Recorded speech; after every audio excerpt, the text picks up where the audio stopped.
The room darkens, and the screen comes alive with flickering light.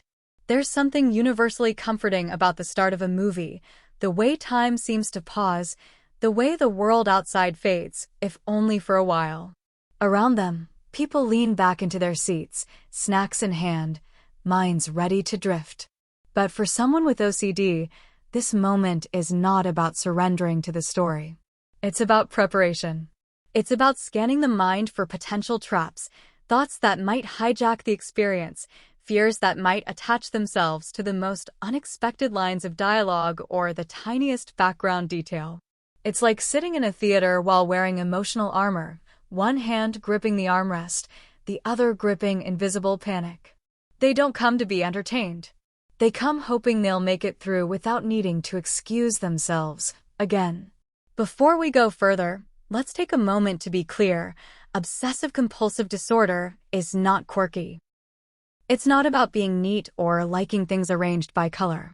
It is a complex mental health condition defined by intrusive, unwanted thoughts, obsessions, and repetitive behaviors or mental rituals, compulsions, that are performed in an attempt to neutralize anxiety.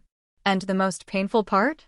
The person knows those thoughts aren't rational, but the fear feels more real than anything. So, if this story seems intense, if it seems exaggerated, it's not. For someone with OCD, this is just a glimpse into what their mind sounds like every single day.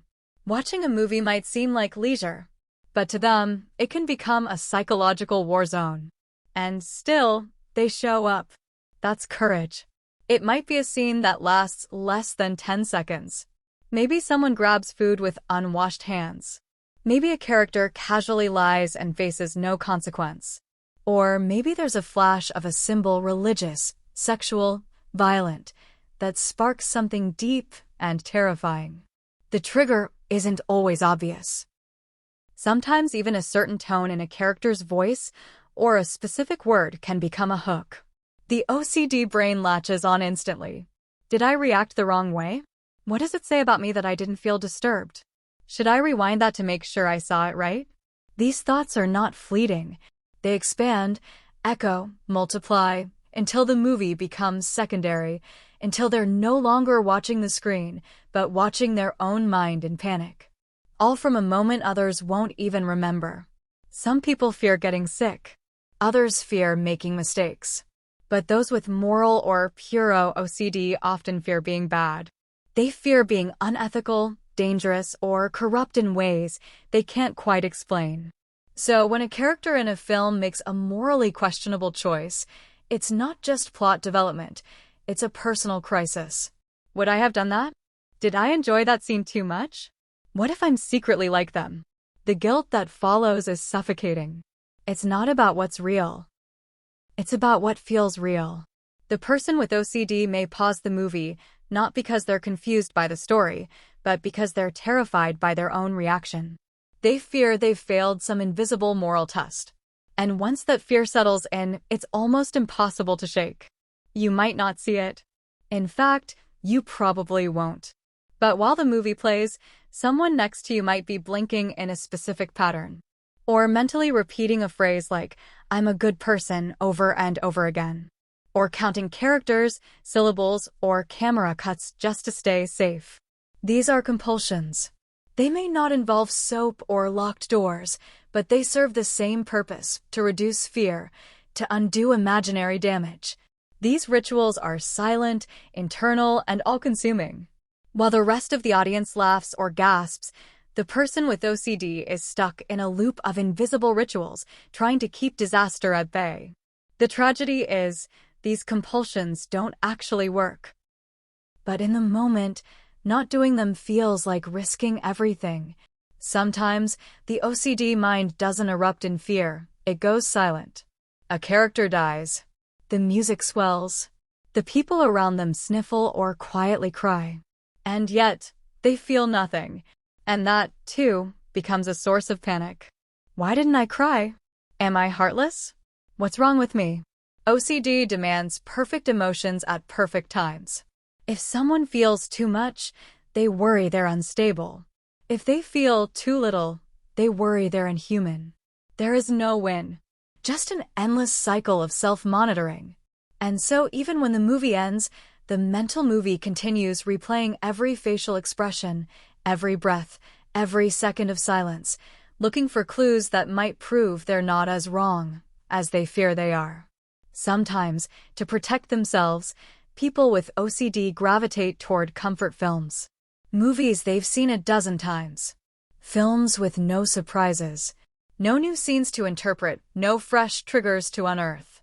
But OCD is cruel. What was safe yesterday might be terrifying today. Suddenly, a line that once made them smile sounds off. A glance between two characters now raises questions. Did I miss this before? Does it mean something else now? The same film becomes a new source of doubt. And the need to rewind, pause, analyze, grows stronger. It's like trying to live in a dream you once trusted, only to realize the dream is shifting under your feet, and you can't wake up. The lights come back on. People stand, stretch, chat about favorite scenes. But for the person with OCD, the movie isn't over. Not even close. On the ride home, they analyze every detail, every thought, every reaction. In bed that night, they replay moments, fearing what they felt or didn't feel. The guilt creeps in.